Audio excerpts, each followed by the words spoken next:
ਨਿਊਜ਼ਬਾਣੀ YouTube channel ਤੇ ਆਪ ਦਾ ਸਵਾਗਤ ਹੈ। ਹੁਣ ਤੁਸੀਂ ਸਰਬਜੀਤ ਸਿੰਘ ਕੋਲੋਂ ਪੰਜਾਬੀ ਵਿੱਚ ਖਬਰਾਂ ਸੁਣੋਗੇ। ਸਭ ਤੋਂ ਪਹਿਲਾਂ YouTube ਸਰੋਤਿਆਂ ਨੂੰ ਮੇਰੇ ਵੱਲੋਂ ਪਿਆਰ ਭਰੀ ਸਤਿ ਸ਼੍ਰੀ ਅਕਾਲ, ਨਮਸਕਾਰ, ਆਦਾਬ। ਕੇਂਦਰੀ ਸ਼ਹਿਰੀ ਵਿਕਾਸ ਸੂਬਾ ਮੰਤਰੀ ਹਰਦੀਪ ਪੁਰੀ ਨੇ ਕਿਹਾ ਹੈ ਕਿ ਖੇਤੀ ਕਾਨੂੰਨਾਂ ਖਿਲਾਫ ਅੰਦੋਲਨ ਕਰ ਰਹੇ ਕਿਸਾਨਾਂ ਲਈ ਗੱਲਬਾਤ ਦੇ ਦਰਵਾਜ਼ੇ ਅਜੇ ਵੀ ਖੁੱਲ੍ਹੇ ਹਨ।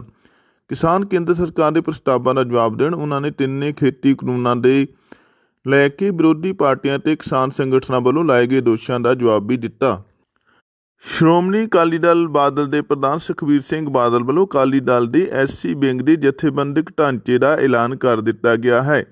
ਭਾਰਤੀ ਹਾਕੀ ਟੀਮ ਦੇ ਕਪਤਾਨ ਮਨਪ੍ਰੀਤ ਸਿੰਘ ਬੁੱਧਵਾਰ ਨੂੰ ਆਪਣੇ ਵਿਆਹੁਤਾ ਜੀਵਨ ਵਿੱਚ ਕਦਮ ਰੱਖਣ ਜਾ ਰਹੇ ਹਨ। ਉਹਨਾਂ ਨੇ ਐਲੀ ਨਾਲ ਵਿਆਹ ਕਰਵਾ ਲਿਆ ਹੈ। 2012 ਵਿੱਚ ਮਲੇਸ਼ੀਆ ਦੀ ਰਹਿਣ ਵਾਲੀ ਐਲੀ ਨਾਲ ਉਹਨਾਂ ਦਾ ਪਿਆਰ ਹੋ ਗਿਆ ਸੀ।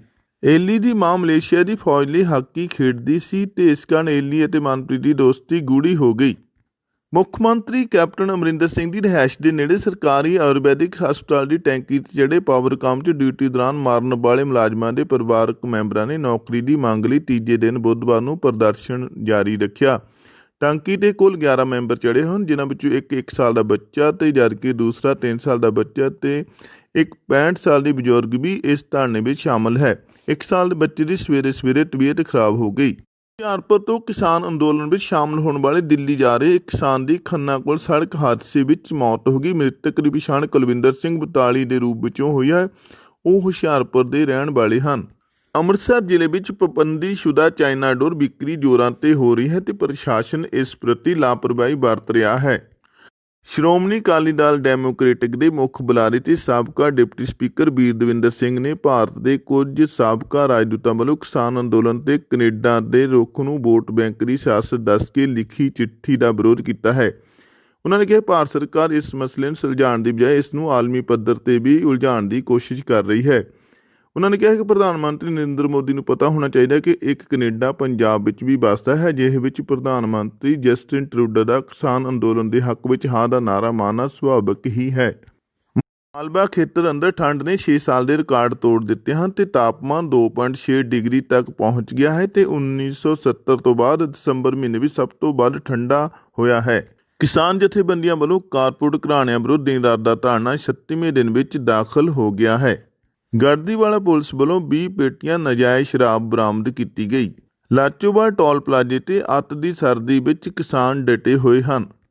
ਰਾਮ ਮੰਦਰ ਨਿਰਮਾਣ ਨੂੰ ਲੈ ਕੇ ਵਿਦੇਸ਼ੀ ਫੰਡ ਦੀ ਵਰਤੋਂ ਦੀ ਸਥਿਤੀ ਸਾਫ਼ ਕਰਦਿਆਂ ਚੰਪਤ ਰਾਏ ਨੇ ਕਿਹਾ ਹੈ ਕਿ FCRA ਨਾ ਹੋਣ ਕਾਰਨ ਟਰੱਸਟਾਂ ਨੂੰ ਵਿਦੇਸ਼ਾਂ ਤੋਂ ਚੰਦਾ ਨਹੀਂ ਲੈ ਸਕਦੀ। ਗ੍ਰਹਿ ਮੰਤਰਾਲੇ ਦੇ ਨਿਯਮਾਂ ਮੁਤਾਬਕ FCRA ਦਾ ਬਿਨਾਂ ਦੇ ਨਾਲ ਹੀ ਕਿਸੇ ਵੀ ਟਰੱਸਟ ਲਈ 3 ਸਾਲ ਦੀ ਆਡਿਟ ਰਿਪੋਰਟ ਲਾਜ਼ਮੀ ਹੁੰਦੀ ਹੈ। ਉਹਨਾਂ ਨੇ ਕਿਹਾ ਕਿ ਰਾਮ ਮੰਦਰ ਦੇ ਨਿਰਮਾਣ ਲਈ ਕਿਸੇ ਵੀ ਪ੍ਰਕਾਰ ਦੇ ਵਿਦੇਸ਼ੀ ਚੰਦੇ ਦੀ ਵਰਤੋਂ ਨਹੀਂ ਕੀਤੀ ਜਾਵੇਗੀ। ਲੈਫਟੀਨੈਂਟ ਅਨਿਲ ਚੌਹਾਨ ਨੇ ਕਿਹਾ ਹੈ ਕਿ ਗਲਵਾਨ ਦੀ ਬਾਅਦ ਪੂਰਬੀ ਕਮਾਨ ਖੇਤਰ ਵਿੱਚ ਚੀਨ ਦੀ ਕਿਸੇ ਵੀ ਪ੍ਰਕਾਰ ਦੀ ਘੁਸਪੈਠ ਨਹੀਂ ਹੋਈ ਹੈ। ਰੱਖਿਆ ਮੰਤਰੀ ਰਾਜਨਾਥ ਸਿੰਘ ਨੇ ਅਮਰੀਕਾ ਦੇ ਕਾਰਜਕਾਰੀ ਰੱਖਿਆ ਮੰਤਰੀ ਮਿਲਰ ਨਾਲ ਗੱਲਬਾਤ ਕੀਤੀ। ਕੇਂਦਰ ਸਰਕਾਰ ਵੱਲੋਂ ਸੁਭਾਸ਼ ਚੰਦਰ ਬੋਸ ਦੀਆਂ ਕਿਤਾਬਾਂ ਮੁੜ ਤੋਂ ਛਾਪਣ 'ਤੇ ਵਿਚਾਰ ਕੀਤਾ ਜਾ ਰਿਹਾ ਹੈ। ਜਯੰਤੀ ਦੀ ਵਰ੍ਹੇ ਸ਼ੁਰੂਆਤ 3 ਜਨਵਰੀ ਨੂੰ ਮਨਾਈ ਜਾਵੇਗੀ। ਕੁੰਡਲੀ ਬਾਰਡਰ 'ਤੇ ਧਰਨੇ 'ਚ ਸ਼ਾਮਲ ਇੱਕ ਬਾਬਾ ਰਾਮ ਸਿੰਘ ਨੇ ਖੁਦ ਨੂੰ ਗੋਲੀ ਮਾਰ ਲਈ ਹੈ। ਸਾਥੀ ਕਿਸਾਨ ਉਸ ਨੂੰ ਤੁਰੰਤ ਪਾਣੀਪਤ ਦੇ ਪਾਰਕ ਹਸਪਤਾਲ ਵਿੱਚ ਲੈ ਕੇ ਪਹੁੰਚੇ, ਜਿੱਥੇ ਡਾਕਟਰਾਂ ਨੇ ਉਹਨਾਂ ਨੂੰ ਮ੍ਰਿਤਕ ਐਲਾਨ ਕੀਤਾ। ਕਿਸਾਨ ਦੀ ਪਹਿਚਾਣ ਕਰਨਾਲ ਦੇ ਨਿਸਿੰਘ ਕਸਬੇ ਦੇ ਪਿੰਗ ਸਿੰਗਰਾ ਵਾਸੀ ਦੇ ਬਾਬਾ ਰਾਮ ਸਿੰਘ ਦੇ ਰੂਪ ਵਜੋਂ ਹੋਈ ਹੈ। ਉਹ ਕੇਂਦਰ ਸਰਕਾਰ ਦੀਆਂ ਨੀਤੀਆਂ ਤੋਂ ਦੁਖੀ ਹੋ ਕੇ ਉਹਨਾਂ ਨੇ ਆਪਣੇ ਆਪ ਨੂੰ ਗੋਲੀ ਮਾਰ ਲਈ। ਪੈਟਰੋਲ, ਡੀਜ਼ਲ ਅਤੇ ਰਸੋਈ ਗੈਸ ਦੀਆਂ ਕੀਮਤਾਂ ਦੇ ਵਾਧੇ ਨੂੰ ਲੈ ਕੇ ਕਾਂਗਰਸ ਪਾਰਟੀ 19 ਦਸੰਬਰ ਨੂੰ ਵਿਰੋਧ ਦਿਵਸ ਮਨਾਏਗੀ।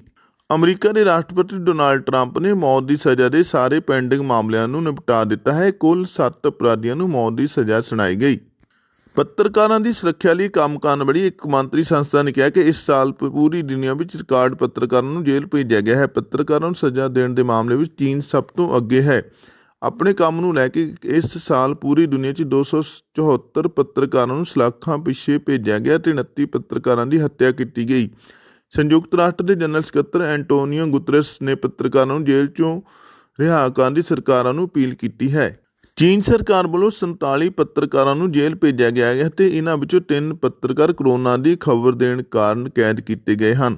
ਪਾਕਿਸਤਾਨ ਦੇ ਪ੍ਰਧਾਨ ਮੰਤਰੀ ਇਮਰਾਨ ਖਾਨ ਵਿਰੋਧੀਆਂ ਨੂੰ ਡਰਾ ਧਮਕਾ ਕੇ ਹੁਣ ਸੈਨੇਟ 'ਚ ਆਪਣੀ ਤਾਕਤ ਨੂੰ ਵਧਾਉਣ ਦੀ ਕੋਸ਼ਿਸ਼ ਕਰ ਰਹੇ ਹਨ।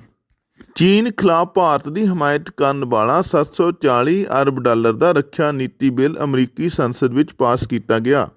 ਚੀਨ ਦੇ UN ਰੈਜ਼ੀਡੈਂਟ ਵਿੱਚ ਭਾਰਤੀ ਮੂਲ ਦੇ ਸਿਧਾਰਥ ਚੈਟਰਜੀ ਨੂੰ ਕੋਆਰਡੀਨੇਟਰ ਬਣਾਇਆ ਗਿਆ।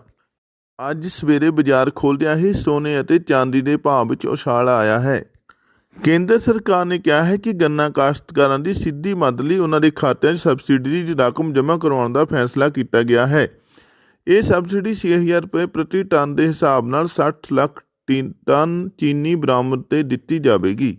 ਅਖਿਲ ਭਾਰਤੀ ਫੁੱਟਬਾਲ ਫੈਡਰੇਸ਼ਨ ਦੇ ਪ੍ਰਧਾਨ ਪ੍ਰਫੁੱਲ ਪਟੇਲ ਨੇ ਮੰਨਿਆ ਹੈ ਕਿ 2027 'ਚ ਹੋਣ ਵਾਲੇ AFC ਏਸ਼ੀਆਈ ਫੁੱਟਬਾਲ ਕਨਫੈਡਰੇਸ਼ਨ ਏਸ਼ੀਆ ਕੱਪ ਲਈ ਦੇਸ਼ ਦੇ ਦਾਅਵੇਦਾਰ ਨੂੰ ਹੋਰਨਾਂ ਦਾਅਵੇਦਾਰਾਂ ਤੋਂ ਸਖਤ ਚੁਣੌਤੀ ਮਿਲੇਗੀ, ਪਰ ਉਹਨਾਂ ਨੂੰ ਇਸ ਮਹਾਂਦੀਪ 'ਚ ਉਸ ਦੀ ਬਿਹਤਰ ਸਥਿਤੀ ਦਾ ਸੁਭਾਵਿਕ ਨਤੀਜਾ ਕਰਾਰ ਦਿੱਤਾ।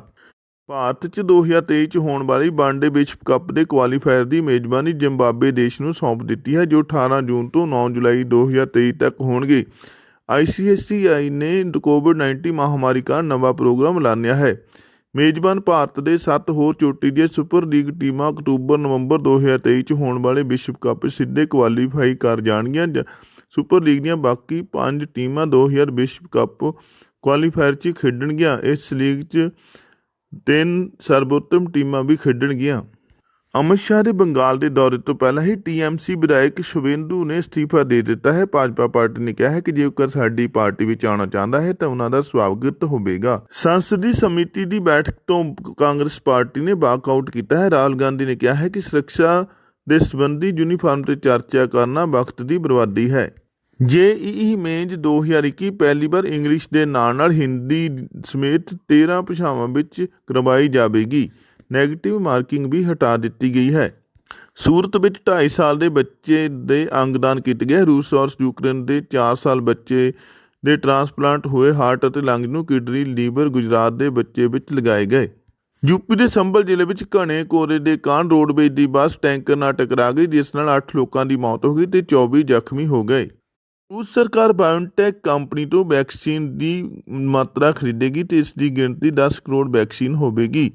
ਚੀਨ ਦੇ ਨਾਲ $30.4 ਕਰੋੜ ਦਾ ਸਮਝੌਤਾ ਹੋਇਆ ਹੈ। ਪਾਕਿਸਤਾਨ ਸਰਕਾਰ ਵੱਲੋਂ ਐਂਟੀ ਰੇਪ ਆਰਡੀਨੈਂਸ ਪਾਸ ਕਰ ਦਿੱਤਾ ਗਿਆ ਹੈ। ਰੇਪਿਸਟ ਨੂੰ ਨਪੁੰਸਕ ਬਣਾਉਣ ਦੀ ਸਜ਼ਾ ਦਿੱਤੀ ਜਾਵੇਗੀ। ਕਿਸਾਨ ਅੰਦੋਲਨ ਦੇ ਮਾਮਲੇ ਵਿੱਚ ਸੁਪਰੀਮ ਕੋਰਟ ਨੇ ਕਿਹਾ ਹੈ ਕਿ ਸਰਕਾਰ ਨੂੰ ਸਾਰੇ ਪੱਖਾਂ ਨੂੰ ਸ਼ਾਮਲ ਕਰਕੇ ਇੱਕ ਕਮੇਟੀ ਬਣਾਈ ਜਾਣੀ ਚਾਹੀਦੀ ਹੈ ਤੇ ਇਹ ਮੁੱਦਾ ਹੁਣ ਰਾਸ਼ਟਰੀ ਮੁੱਦਾ ਬਣ ਚੁੱਕਾ ਹੈ। ਕਿਸਾਨ ਜਥੇਬੰਦੀਆਂ ਵੱਲੋਂ ਚਿੱਲਾ ਬਾਰਡਰ ਦਾ ਦੂਸਰਾ ਰਸਤਾ ਵੀ ਬੰਦ ਕਰਨ ਦਾ ਐਲਾਨ ਕਰ ਦਿੱਤਾ ਹੈ। ਕਿਸਾਨਾਂ ਨੂੰ ਟੈਂਟ ਲਗਾਉਣ ਦੀ ਇਜਾਜ਼ਤ ਦੇ ਦਿੱਤੀ ਗਈ ਹੈ। ਸਾਲ 1971 ਵਿੱਚ ਭਾਰਤ ਤੇ ਪਾਕਿਸਤਾਨ ਵਿਚਕਾਰ ਜੰਗ ਹੋਈ ਸੀ ਤੇ 49 ਸਾਲ ਪੂਰੇ ਹੋ ਗਏ ਤੇ 16 ਦਸੰਬਰ ਨੂੰ 50ਵਾਂ ਸਾਲ ਸ਼ੁਰੂ ਹੋ ਜਾਵੇਗਾ। 3 ਦਸੰਬਰ 1971 ਨੂੰ ਪਾਕਿਸਤਾਨ ਨੇ ਜੰਗ ਛੇੜ ਦਿੱਤੀ ਸੀ, ਪਰ ਭਾਰਤੀ ਫੌਜ ਨੇ ਪਰਾਕਰਮ ਕਰਕੇ 13 ਦਿਨਾਂ ਅੰਦਰ ਹੀ ਪਾਕਿਸਤਾਨ ਸਰਕਾਰ ਦੇ ਗੋਡੇ ਟੇਕਣ ਲਈ ਮਜਬੂਰ ਕਰ ਦਿੱਤੇ ਸਨ। 15 ਅਗਸਤ 1947 ਨੂੰ ਪਾਕਿਸਤਾਨ ਆਜ਼ਾਦ ਹੋਇਆ ਸੀ ਤੇ ਇੱਕ ਪੂਰਬੀ ਪਾਕਿਸਤਾਨ ਬਣ ਗਿਆ ਸੀ ਤੇ ਇੱਕ ਪੱਛਮੀ ਪਾਕਿਸਤਾਨ। ਪੱਛਮੀ ਪਾਕਿਸਤਾਨ ਪੂਰਬੀ ਪਾਕਿਸਤਾਨ ਨੂੰ ਰਾਜਨੀਤਿਕ ਮਾਮਲਿਆਂ ਵਿੱਚ ਜ਼ਿਆਦਾ ਹਿੱਸੇਦਾਰੀ ਨਹੀਂ ਦੇ ਰਿਹਾ ਸੀ। ਇਸ ਕਾਰਨ ਇਹਨਾਂ ਲੋਕਾਂ ਵਿਚਕਾਰ ਰੋਸ ਸੀ। ਭਾਰਤ ਨੇ ਪੂਰਬੀ ਪਾਕਿਸਤਾਨ ਵਿੱਚ ਦਖਲ ਅੰਦਾਜ਼ੀ ਕਰਕੇ ਇਸ ਨੂੰ ਨਵਾਂ ਨਾਮ ਦਾ ਦੇਸ਼ ਨਕਸ਼ੇ ਉੱਤੇ ਉਭਰਿਆ, ਜਿਸ ਦਾ ਨਾਮ ਬੰਗਲਾਦੇਸ਼ ਰੱਖਿਆ ਗਿਆ। ਕੇਂਦਰੀ ਮੰਤਰੀ ਰਵੀ ਸ਼ੰਕਰ ਪ੍ਰਸਾਦ ਨੇ ਕੈਬਨਿਟ ਦੇ ਫੈਸਲੇ ਬਾਰੇ ਦੱਸਦੇ ਹੋਏ ਕਿਹਾ ਹੈ ਕਿ ਕੈਬਨਿਟ ਦੀ ਬੈਠਕ ਵਿੱਚ ਸਪੈਕਟਰਮ ਦੀ ਨਿਲਾਮੀ ਦਾ ਫੈਸਲਾ ਹੈ। ਉਹਨਾਂ ਦੱਸਿਆ ਕੁੱਲ 2251.2 ਮੈਗਾਹਰਟਜ਼ ਦੀ ਨਿਲਾਮੀ ਹੋਵੇਗੀ। ਇਸ ਦੀ ਕੁੱਲ ਮੁੱਲ 3,92,332.7 ਕਰੋੜ ਰੁਪਏ ਹੋਵੇਗਾ। ਉਹਨਾਂ ਦੱਸਿਆ ਕਿ ਕੈਬਨਿਟ ਨੇ 700, 800, 900, 1800, 2100, 2300, 2500 ਮੈਗਾਹਰਟਜ਼ ਫ੍ਰੀਕੁਐਂਸੀ ਬੈਂਡਸ ਦੇ ਸਪੈਕਟਰਮ ਦੀ ਨਿਲਾਮੀ ਦਾ ਫੈਸਲਾ ਕੀਤਾ ਹੈ। ਇਸ ਦੀ ਇਜਾਜ਼ਤ ਮਿਆਦ 20 ਸਾਲ ਦੀ ਹੋਵੇਗੀ। ਪ੍ਰਸਾਦ ਨੇ ਦੱਸਿਆ ਕਿ ਪਿਛਲੀ ਨਿਲਾਮੀ 2016 ਵਿੱਚ ਹੋਈ ਸੀ। ਸਪੈਕਟਰਮ ਨਿਲਾਮੀ ਦੀਆਂ ਸ਼ਰਤਾਂ 2016 ਵਾਲੀਆਂ ਹੀ ਹੋਣਗੀਆਂ। ਕੇਂਦਰੀ ਖੇਤੀਬਾੜੀ ਮੰਤਰੀ ਨਰਿੰਦਰ ਸਿੰਘ ਤੋਮਰ ਨੇ ਕਿਹਾ ਹੈ ਕਿ ਪੰਜਾਬ ਦੇ ਕਿਸਾਨਾਂ ਨੂੰ ਗੁੰਮਰਾਹ ਕੀਤਾ ਜਾ ਰਿਹਾ ਹੈ। ਨੂੰ ਤੋਂ ਨਹੀਂ ਖੋ ਸਕਦੇ ਸਹੁਰੇ ਪਰਿਵਾਰ ਦੇ ਘਰ ਵਿੱਚ ਰਹਿਣ ਦਾ ਹੱਕ। ਘਰੇਲੂ ਹਿੰਸਾ ਕਾਨੂੰਨ ਤਹਿਤ ਸੁਪਰੀਮ ਕੋਰਟ ਨੇ ਇਸ ਨੂੰ ਇੱਕ ਅਹਿਮ ਵਿਵਸਥਾ ਕਿਹਾ ਹੈ। ਭਾਰਤ ਦੇ ਪ੍ਰਧਾਨ ਮੰਤਰੀ ਨਰਿੰਦਰ ਮੋਦੀ ਬਰਤਾਨੀਆ ਦੇ ਵਿਦੇਸ਼ ਮੰਤਰੀ ਨਾਲ ਉਹਨਾਂ ਨੇ ਮੁਲਾਕਾਤ ਕੀਤੀ। ਉਹਨਾਂ ਨੇ ਵੱਖ-ਵੱਖ ਮੁੱਦਿਆਂ ਉੱਤੇ ਚਰਚਾ ਵੀ ਕੀਤੀ।